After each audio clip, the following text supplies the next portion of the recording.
देखिए, अमेठी की जनता के साथ हमारा पुराना रिश्ता है और ये एक राजनीतिक रिश्ता नहीं है, ये एक श्रद्धा का रिश्ता है, प्रेम समर्पण का रिश्ता है। आपको ठीक से सुनाई दे रहा है या उस माइक पे जाऊं? यहाँ आवाज ठीक से आ रही है? नहीं आ रही? उधर से ज्यादा सही आएगी, इधर से ही ठीक है। ठीक है, थोड़ा आस्ते बोल रही हूँ इसलिए जोर लगा के बोलूंगी। सुनिए, पुराना रिश्ता है हमारा और आपके बीच। ये राजनीतिक रिश्ता नहीं है, ये प्रेम और श्रद्धा का रिश्ता है। आपने निभाया, हमने भी निभाया। हाँ, इसमें कई बार बीच में कठिनाइयां आई। कभी आपने निर्णय लिया, जैसे पिछली बार आपने मेरे भाई साहब राहुल जी को हराया, ये आपका निर्णय था। हमारे मन में जनता हमेशा सर्वोपरि रहती है, इसलिए जो भी आपका निर्णय रहा उसको हम प्रेम से और श्रद्धा से स्वीकार करते हैं। लेकिन ये रिश्ता नहीं टूटता। आपने भैया को हराया, 2 साल बाद कोरोना हुआ। कोरोना में मोदी जी की सरकार ने अचानक लॉकडाउन कराया, सब दुकानें बंद कर दी, सब ट्रेनें बंद हो गई, सब बसें बंद हो गई। मुझे याद है उस दिन जब शाम को पूरे देश भर में लॉकडाउन का वो टीवी पे मोदी जी आए और उन्होंने बोला कल से सब कुछ बंद। कुछ ही घंटों बाद मेरे बड़े भाई राहुल जी का फोन आया और उन्होंने कहा, देखो इन्होंने तो लॉकडाउन कर लिया है, सारे साधन बंद हो गए हैं। अमेठी के बहुत लोग पलायन करके जाते हैं, कुछ मुंबई में होंगे, दिल्ली में होंगे, हैदराबाद में होंगे, अलग अलग प्रदेशों में होंगे। और उन्होंने मुझे निर्देश दिया कि प्रियंका, जहां जहां है उन्हें ढूंढो और घर पहुंचा दो। तो हमने एक हेल्पलाइन जारी की और हमने कहा कि यूपी के, अमेठी के, रायबरेली के जितने भी लोग हैं इस नंबर को फोन करें। और अचानक फोन आने लगे, किशोरी भाई साहब, मेरे और साथी जो यूपी में काम करते थे, हम 16 घंटों के लिए फोन पे रहे। अमेठी के लोग गुजरात में फंसे थे। एक लड़के ने मुझे फोन किया, रोने लग गया जब मेरी आवाज सुनी और मैंने उसको कहा कि मैं राहुल भैया की बहन हूं और मैं मदद करूंगी। रोने लग गया, कहा दीदी हम मर जाएंगे, हमारे पास कुछ नहीं है, कल तक खाना भी नहीं बचा, हम 16-17 लोग हैं यहाँ फंसे हुए हैं, डर लग रहा है। इसी तरह से सैकड़ों लोगों को हमने घर पहुंचाया, सही सलामत। ट्रेन की यात्रा से, ट्रेन का इंतजाम किया, गुजरात से, बिहार से, अन्य जगहों से बस साधन, जो भी जीप भेजी और हम लोगों को घर ले आए। तो ये राजनीति का रिश्ता नहीं था। आपने तो सांसदी हरा दी थी, भैया आपके सांसद ही नहीं थे, लेकिन भैया के दिल में सबसे पहले आपके लिए चिंता थी। पिछले चुनाव में हमारे बारे में, हमारे परिवार के बारे में बहुत झूठ फैलाए गए। आपको कैसी कैसी चीजें कही कि हम यहाँ आपकी जमीन लूट रहे थे, हम यहाँ पैसे लूटने के लिए आए। ऐसे ऐसे झूठ जो शायद ही इस अमेठी की धरती पर पहले आपने सुने हो, क्योंकि ये धरती वैसी धरती थी जिसमें एक अलग तरह की राजनीति चलती थी। मेरे पिताजी जब यहाँ आए, जल्द ही प्रधानमंत्री बने। उनकी माताजी शहीद हुई, 4 साल बाद आपके सांसद थे, प्रधानमंत्री बन गए।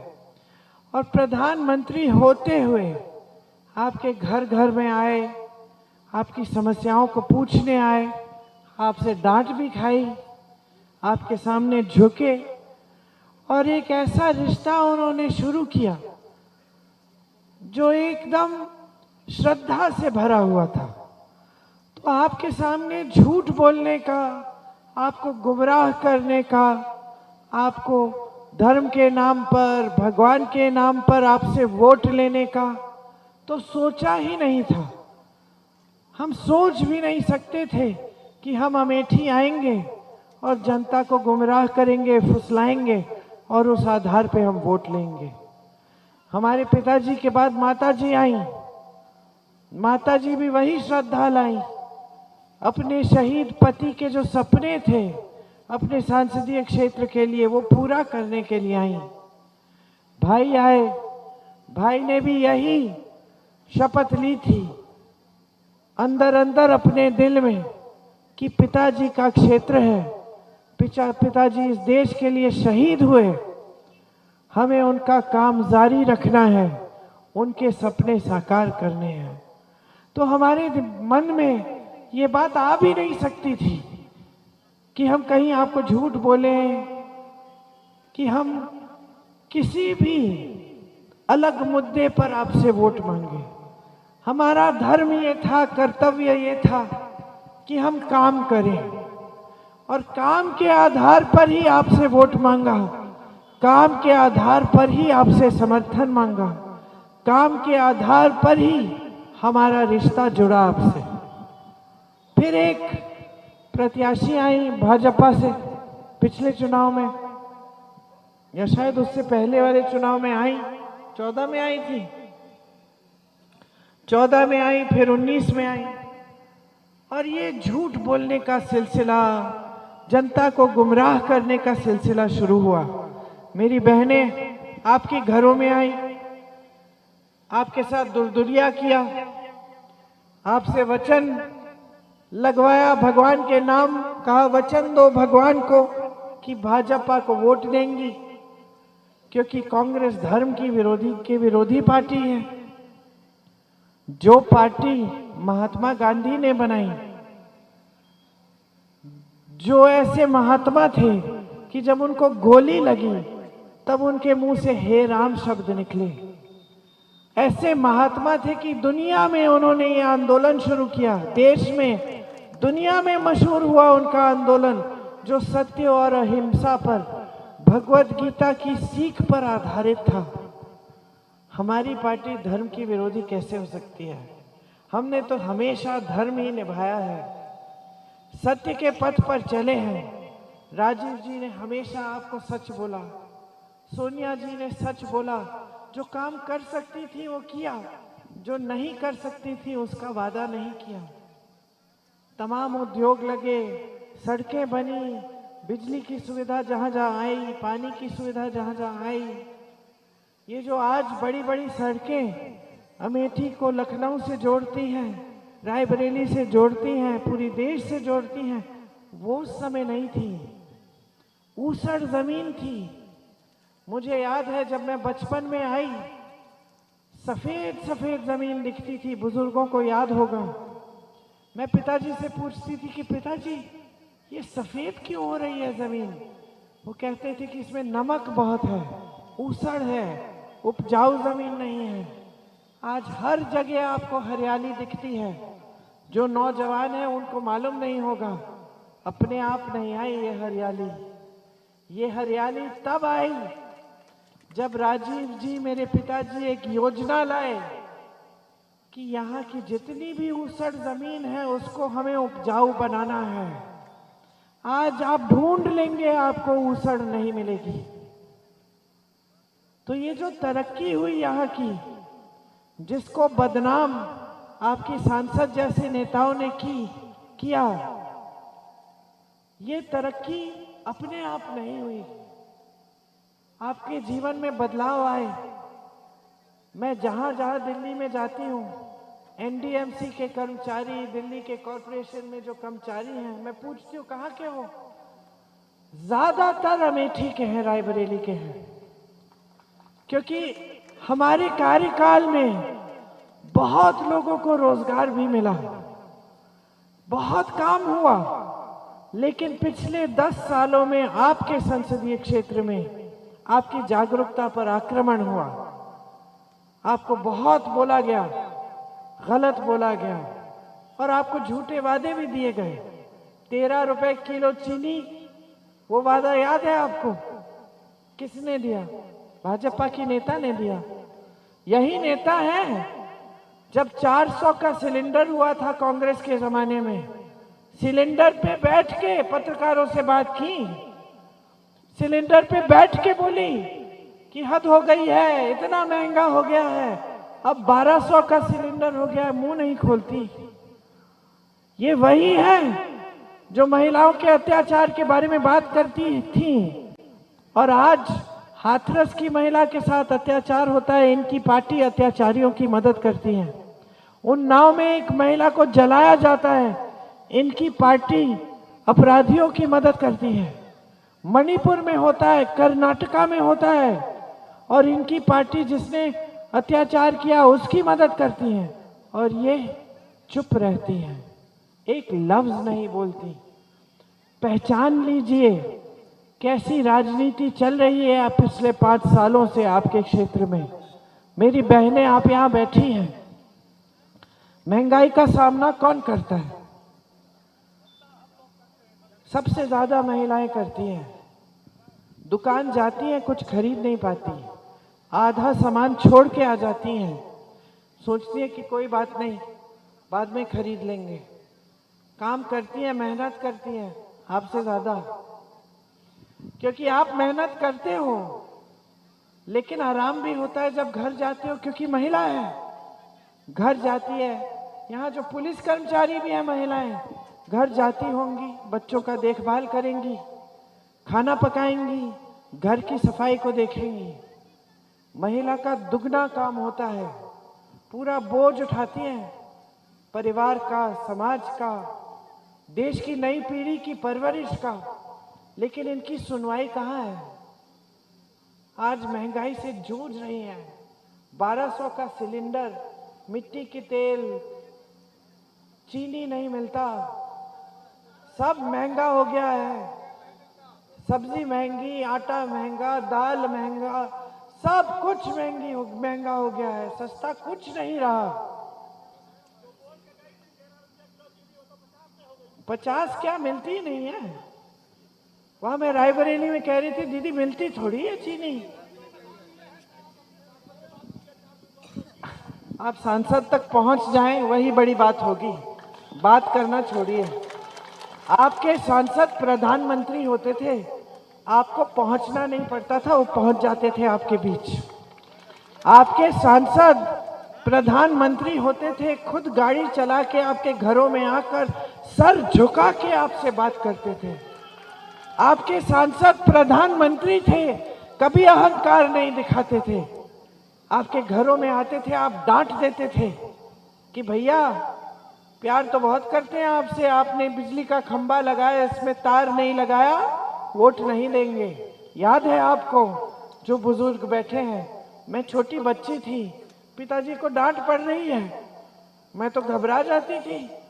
मैं सोचती थी कि पिताजी कहाँ, मैं डरती थी जब वो नाराज होते थे और कोई डांट रहा है। पिताजी हंस के बोलते थे कि अरे ये तो मेरा कर्तव्य है, सुनना मेरा कर्तव्य है।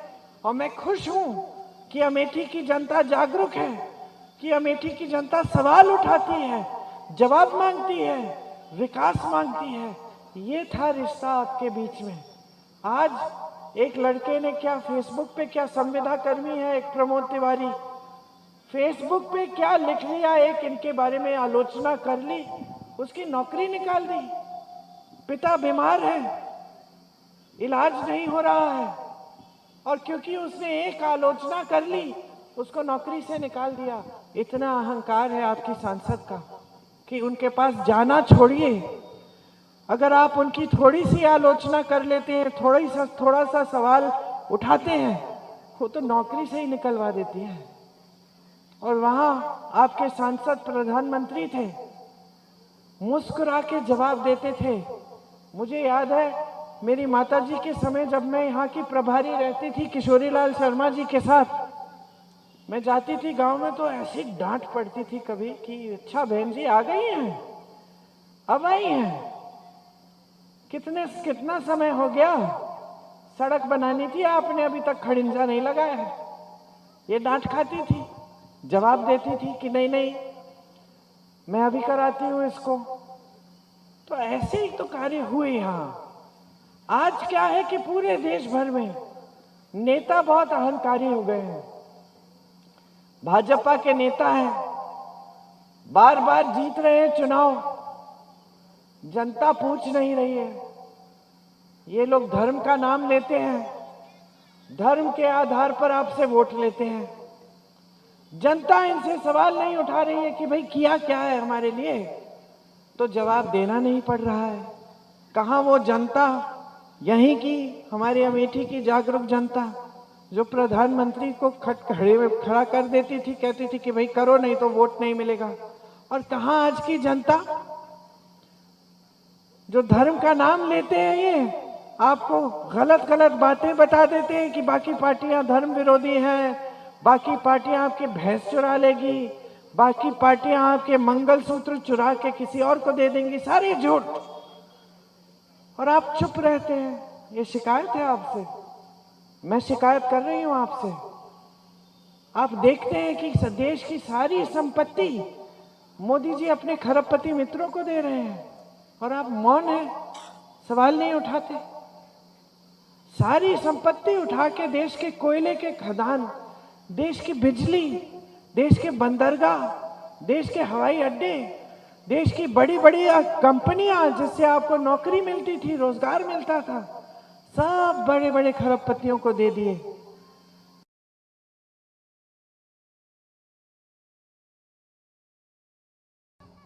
रात को जा रहे हो आवारा पशु से अपने खेतों की रक्षा करने, कोई सुनवाई नहीं है। आप कर्ज उठाते हो, कर्ज चुका नहीं पाते, तमाम किसान आत्महत्या करते हैं, कोई सुनवाई नहीं है। एक पैसा आपका कर्ज माफ नहीं होता। और बड़े बड़े खरबपति, अरबों रुपए हैं इनके, हजारों करोड़ रुपए, और इनके कर्ज माफ हो रहे हैं। 16 लाख करोड़ रुपए बड़े बड़े खरबपतियों के माफ कर दिए, किसानों का नहीं किया। बड़े बड़े सेठों के साथ दिखते हैं ये नेता, हमेशा साफ सुथरे, ऐसे लगता है कि कभी धूल देखी ही नहीं है, किसी के खेत में गए नहीं है, किसी के घर में घुसे नहीं है, साफ सुथरे लगते हैं ऐसे, बिल्कुल पता नहीं मोदी जी तो चमकते हैं। और जब देखो महलों में, बड़ी बड़ी इमारतों के अंदर, कभी इनको किसी किसान के घर में देखा है? कभी किसी के गरीब के घर में देखा है? वाराणसी के सांसद हैं राजीव जी, जैसे आते थे जब प्रधानमंत्री थे, घरों में जाकर आपके साथ चाय पीते थे, समस्याओं को समझते थे। एक बार मोदी जी 10 सालों में किसी के घर गए अपने संसदीय क्षेत्र में? नहीं गए। गरीबों के मसीहा हैं ये, एक शिकन नहीं है। मेरे पिताजी घर आते थे, मैं रोती थी उनको देख के, रोना आता था।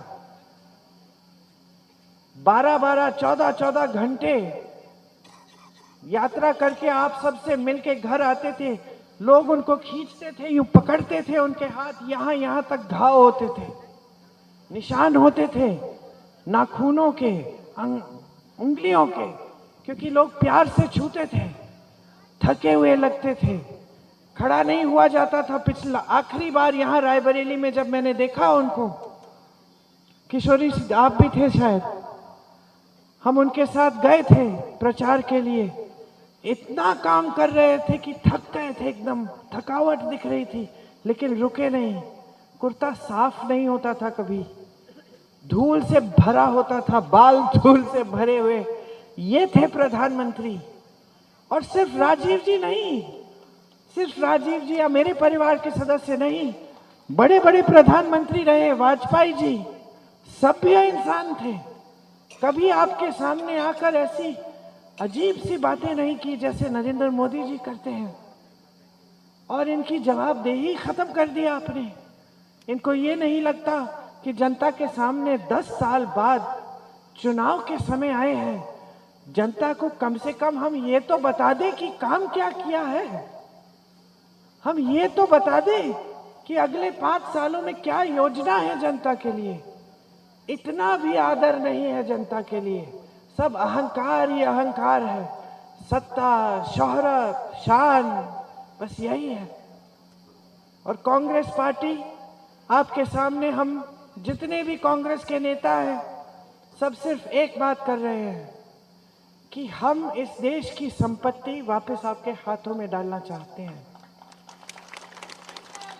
जो हो रहा है आपके साथ वो गलत हो रहा है, वो अन्याय है। जब ये लोग संविधान को बदलने की बात करते हैं, आपके अधिकारों को छीनने की बात करते हैं, आपके आरक्षण को छीनने की बात करते हैं, गलत हो रहा है आपके साथ, अन्याय हो रहा है आपके साथ। जब किसान अपना पेट नहीं भर सकता, खेती में सुबह शाम काम कर रहा है, लेकिन उसकी मेहनत पूरी नहीं हो रही है, ये अन्याय है आपके साथ। जब मेरी बहनें 2 दिहाड़ी नहीं मिलती तो खाना नहीं खाती हैं, ये अन्याय है आपके साथ। जब नौजवान खड़ा है, शिक्षित है, माता पिता ने सब कुछ किया पढ़ाने के लिए, पेपर देता है, पेपर लीक होता है, नौकरी नहीं मिलती, रोजगार पैदा नहीं करते यहाँ सरकार, ये अन्याय है आपके साथ। तो हमने इस अन्याय को दुरुस्त करने के लिए, आपको न्याय दिलवाने के लिए एक न्याय पत्र की घोषणा की है। क्या है वो न्याय पत्र? सुन लीजिए ध्यान से। मेरी बहनें, गरीब परिवारों की सबसे बड़ी महिला के खाते में हर महीने 8,500 रुपए सरकार देगी। 1 साल में 1 लाख रुपए मिलेंगे हर गरीब परिवार की महिला को, बड़ी महिला को 1 साल में 1 लाख रुपए। अब आप कहोगे कि अच्छा, आप भी घोषणाएं करती हैं, चली जाती हैं, हमें क्या मालूम। तो मेरा जवाब ये है, इसका प्रमाण कांग्रेस की प्रदेश सरकारें हैं।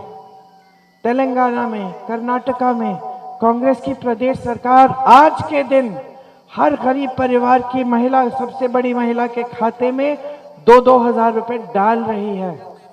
कर्नाटका में महिलाएं फ्री घूमती हैं बस में, तीर्थ यात्रा पे जा रही हैं। तो प्रमाण है, करके दिखा रहे हैं। हम एक और योजना लाएंगे, 25 लाख तक जितनी भी स्वास्थ्य सेवाएं हैं आपके लिए मुफ्त होंगी। मतलब 25 लाख रुपए तक जितना भी इलाज कराना है कराओ, सरकार पैसा देगी, क्योंकि आपका पैसा है, आपकी संपत्ति है, सरकार देगी। ये भी हमने करके दिखाया राजस्थान में। राजस्थान में ये लागू किया। राजस्थान में ऐसे ऐसे लोग हैं जिनके बड़े बड़े ऑपरेशन, हार्ट के ऑपरेशन, दिमाग के ऑपरेशन हो चुके हैं और उनको 1 पैसा नहीं देना पड़ा। आजकल अमेठी में पूर्व मुख्यमंत्री जी घूम रहे हैं राजस्थान के, वो बताएंगे। रायबरेली में हमारे साथ प्रचार करने छत्तीसगढ़ के पूर्व मुख्यमंत्री हैं। उन्होंने आवारा पशु की समस्या खत्म कर दी छत्तीसगढ़ में, गौशालाओं को मजबूत बनाया, महिलाओं को गौशालाओं में रोजगार दिया, जनता से गोबर खरीदा ताकि आवारा पशु को रखने से जनता को आपत्ति ना हो। समस्याएं खत्म हो गई। वहां के गौशाला यहाँ के गौशालाओं की तरह नहीं है, पानी है, चारा है, छप्पर है, सब कुछ है। और वहां से आमदनी भी बन रही थी महिलाओं की, 60-70 हजार की आमदनी, कम आमदनी नहीं। तो समस्याओं को सुलझाने के लिए नियत चाहिए। तो तीसरी बात हम कह रहे हैं कि जो स्नातक पास नवयुवक हैं, उन सबको हम नौकरी का अधिकार दे रहे हैं। आपको भोजन का अधिकार दिया कांग्रेस पार्टी ने। आजकल मोदी जी 5 किलो राशन पकड़ा देते हैं आपको, उस पे अपनी फोटो छपवा के कहते कि मोदी ने भेजा है। ये मोदी का एहसान है आप पे। मोदी जी का एहसान नहीं है, ये अधिकार है आपका कानूनी। ये कानून कांग्रेस ने बनाया था। कांग्रेस ने भोजन अधिकार का कानून बनाया था। आपकी सांसद सोनिया गांधी ने बनवाया था, ताकि कोई भी सरकार आए हमारे बाद, कानूनी अधिकार बन गया था आपका, आपको ये राशन का बोरा देना ही पड़ेगा। इसीलिए मोदी जी दे रहे हैं, मजबूर हैं हमारे कानून से। हमने रोजगार का अधिकार दिया, जिसके तहत मनरेगा है आपके गांव में, और आपको 100 दिन का रोजगार पक्का मिला, मतलब 100 दिन का न्यूनतम आपको रोजगार मिला गांव में। मनरेगा से सुविधा हुई कि नहीं हुई? हुई ना। आपको मालूम है कि जब मोदी जी आए थे, पहली बार प्रधानमंत्री बने, उसको बंद करना चाह रहे थे, मजबूरी से उसे खुला रखा, उसे कायम रखा।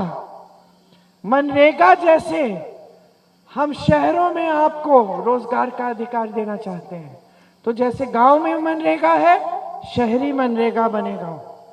उसी तरह से जो मैं कह रही थी, जो नौजवान हैं, जो स्नातक पास हैं, जिन्हें शिक्षित किया है माता पिता ने मेहनत करके, उनके लिए एक अप्रेंटिसशिप का प्रोग्राम आएगा, जिससे पहली नौकरी पक्की और उससे 1 लाख रुपए सालाना नौजवानों को मिलेंगे। खेती के सामान से जीएसटी हटाई जाएगी, सारे खेती के सामान सस्ते किए जाएंगे, कर्ज माफी का स्थायी आयोग बनेगा, ताकि जब आपको कर्ज से राहत चाहिए आप उस आयोग में जा सकते हैं, आपकी सुविधा होगी। आज जब आपका खेत में आपका नुकसान होता है तो भुगतान नहीं मिलता। हम कानून लाएंगे कि 30 दिन के अंदर अंदर पूरा भुगतान मिलेगा आपको।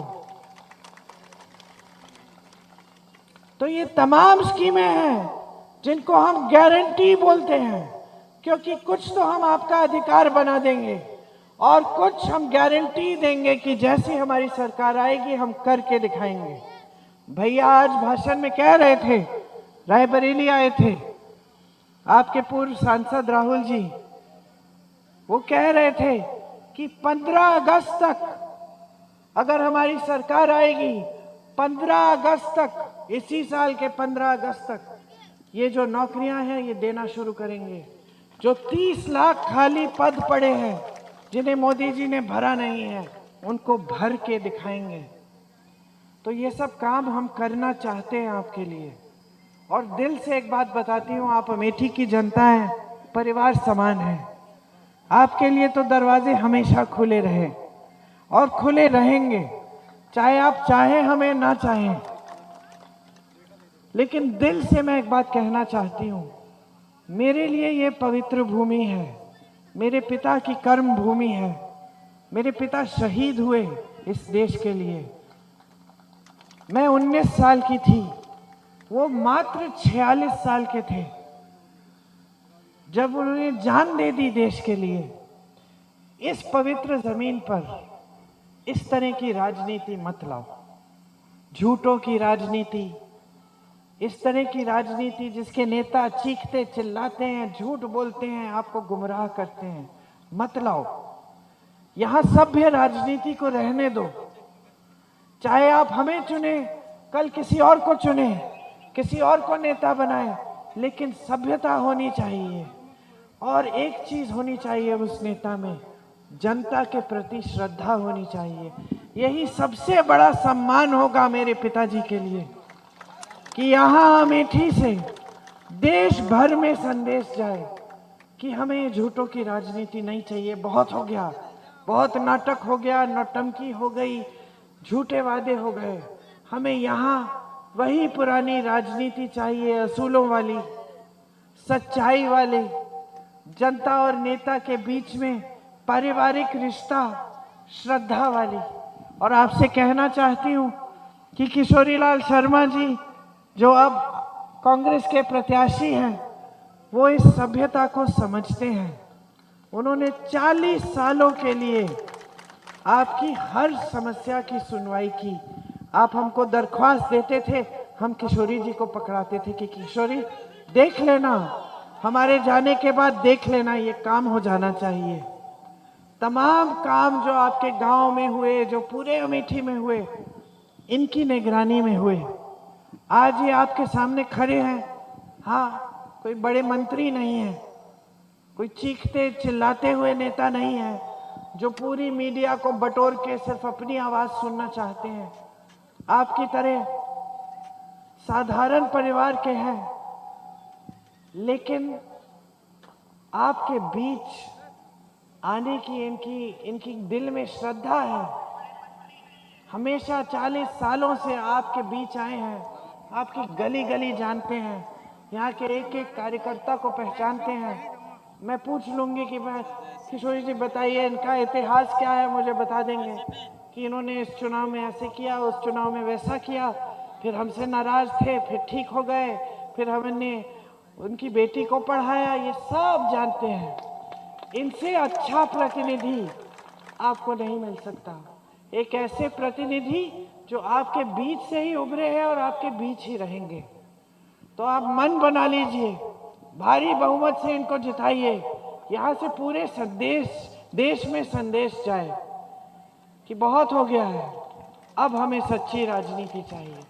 आपने बहुत ध्यान से मेरी बातें सुनी, माफ करिए थोड़ा जोश कम है क्योंकि गला बैठा हुआ है, लेकिन आशा है कि मेरी बातों पे ध्यान रखेंगे और 20 तारीख को चुनाव के दिन जब आप वोट डालने जाएंगे तो पहले नंबर पर किशोरी जी का बटन दबाएं। देखिए पर्चा निकलता है, पर्चे पे भी पंजा होना चाहिए और जो आवाज आती है बटन दबाने पर वो आवाज जरूर सुनाई देनी चाहिए। तो ठहरिए, बटन दबाइए, आवाज सुनिए और फिर पर्चे पे देखिए कि उस पे भी पंजा होना चाहिए। बहुत बहुत धन्यवाद। जय हिंद। बड़ी से बड़ी खबर, क्राइम से लेकर राजनीति तक किस नेता ने 5 साल में क्या काम कराया।